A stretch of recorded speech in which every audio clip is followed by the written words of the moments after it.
All of you. विकास के जो chapter है इवोल्यूशन के चैप्टर में बायोलॉजिकल इवोल्यूशन की मैकेनिज्म हम समझेंगे और उसमें तीन साइंटिस्ट का योगदान जो शुरुआती जो काम किया, काफी ज्यादा काम किया, तीन साइंटिस्ट ने लैमार्क, डार्विन और डी व्रीज ने काफी सोचा विकास के बारे में।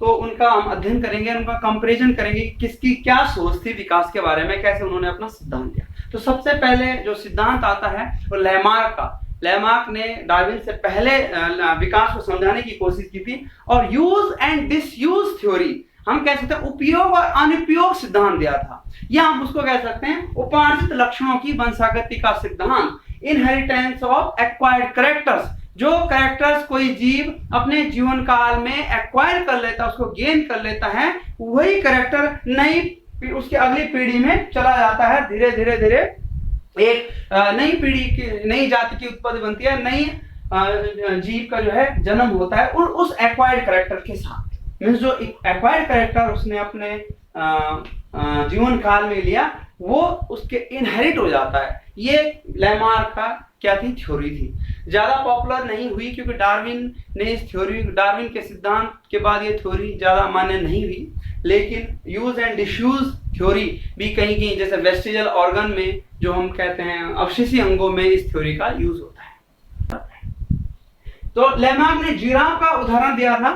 तो लैमार्क का कहना था कि जो लॉन्ग नेक, जो लंबी गर्दन है जिराफ में, वो क्यों आई, वो विकास के क्रम में इसलिए आई कि जो लैमार्क जो जिराफ है, जिराफ ने जो है पेड़ों की जो पत्तियां हैं जो ऊंची ऊंची थी उनको खाने की कोशिश की और धीरे धीरे धीरे उसकी पीढ़ी में वो जो कैरेक्टर है इनहेरिट हो गया और बाद में जिराफ की गर्दन क्या होगी, लंबी होगी। Means inheritance of acquired characters, उपार्जित लक्षणों की वंशागति का सिद्धांत। मीन्स जो लक्षण किसी जीव ने अपने जीवन काल में उपार्जित कर दिए हैं, एक्वायर्ड कर दिए हैं, वो लक्षण क्या हो गए, इनहेरिट हो गए, नई पीढ़ी में चले गए। लैमार्क का कहना है था।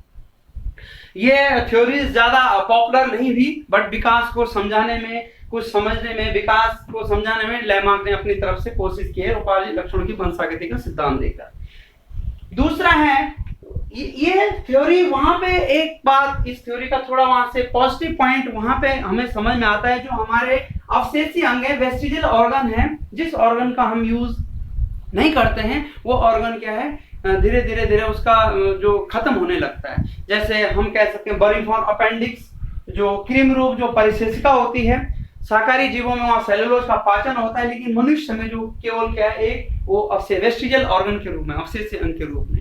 तो थोड़ा सा वहां पे इस तरीके से लैमार्क ने समझाने की कोशिश की थी अपनी थ्योरी को। और दूसरे जो साइंटिस्ट थे चार्ल्स डार्विन, डार्विन का एक स्वर्णिम काल, गोल्डन पीरियड रहा है डार्विन का। कई सालों तक राज किया है डार्विन की थ्योरी ने, डार्विन के सिद्धांतों ने पूरी दुनिया पर एक इम्पैक्ट डाला है।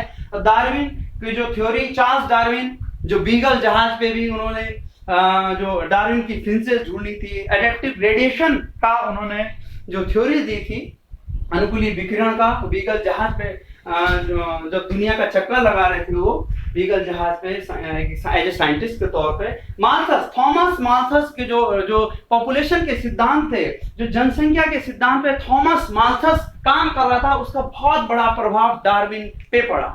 और डार्विन ने जो थ्योरी दी, इसके उलट वो जो origin of species by means of natural selection, प्राकृतिक चयनवाद द्वारा जातियों की उत्पत्ति का सिद्धांत। मिस डार्विन के अकॉर्डिंग जो जीव प्रकृति में अपने आप को अडॉप्ट कर लेते हैं, वही जो है आगे बढ़ते हैं और उन्हीं में उत्पत्ति होती नए जीवों की। मीन्स दो जीव हैं, उनमें जो है लगातार जीवन संघर्ष चलता रहेगा, जो उस जीवन संघर्ष में जिंदा बच गया उसी की पीढ़ी आगे जो है नए जीव बनाएगी।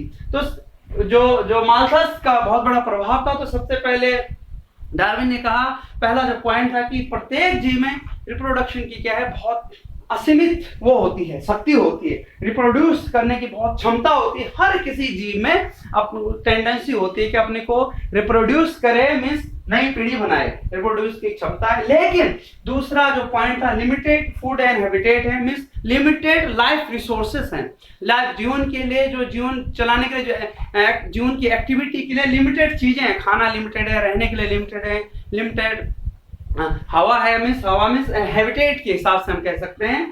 और उसके बाद जीवों के बीच क्या होता है, आंतरिक संघर्ष होता है, द्वंद्व होता है, कंपटीशन होता है, प्रतिस्पर्धा होती है, और फिर जीवन के लिए एक संघर्ष होता है। लास्ट में जो फिट होता है वही जीव आगे नई जाति बनाता है। Survival of the fittest theory, योग्यता की उत्तरजीविता का सिद्धांत हम इसको कह सकते हैं। स्ट्रगल फॉर एग्जिस्टेंस इसमें आता है, और मेन इसका है नेचुरल सिलेक्शन का सिद्धांत। डार्विन एक लैमार्क से एक कदम आगे थे, बहुत समय तक इनकी जो थ्योरीज चली। वेरिएशन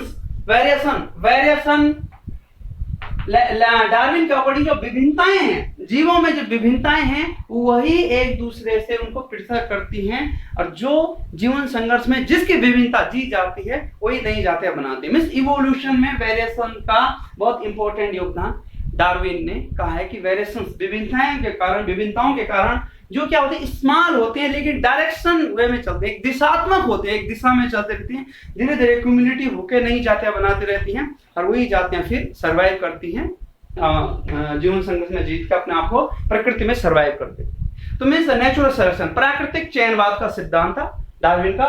थॉमस माल्थस का बहुत बड़ा इम्पैक्ट इनके दिमाग में पड़ा। इनके जो थॉमस माल्थस जो पॉपुलेशन पे, जो अर्थशास्त्री थे, पॉपुलेशन पे जो काम कर रहे थे, उनसे भी उन्होंने कुछ चीजें ली और अपना प्राकृतिक चयनवाद का सिद्धांत दिया। अब तीसरे जो साइंटिस्ट हैं, ह्यूगो डीवरीज, म्यूटेशन पे इन्होंने काम किया है। म्यूटेशन मीन्स किसी जीव के जीनी ढांचा में अचानक होने वाला परिवर्तन क्या कहलाता है, म्यूटेशन कहलाता है।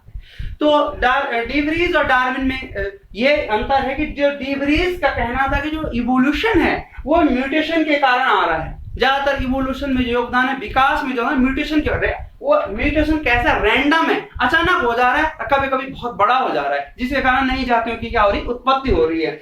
और डायरेक्शन लेस है वो, मीन्स उसमें एक दिशात्मक नहीं है म्यूटेशन, और तब विकास होता है म्यूटेशन के थ्रू। रैंडम हो रहा है, अचानक म्यूटेशन हो जाता है और फिर विकास होता है, नई जातियां बनती है।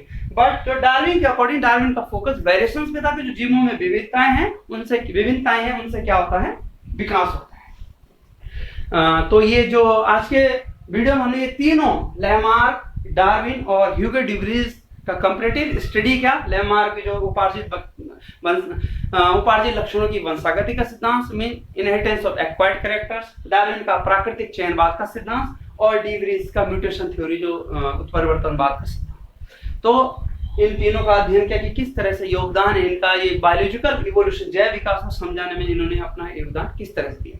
अगर आपको ये वीडियो अच्छा लगे तो वीडियो को लाइक करें। Thanks for today.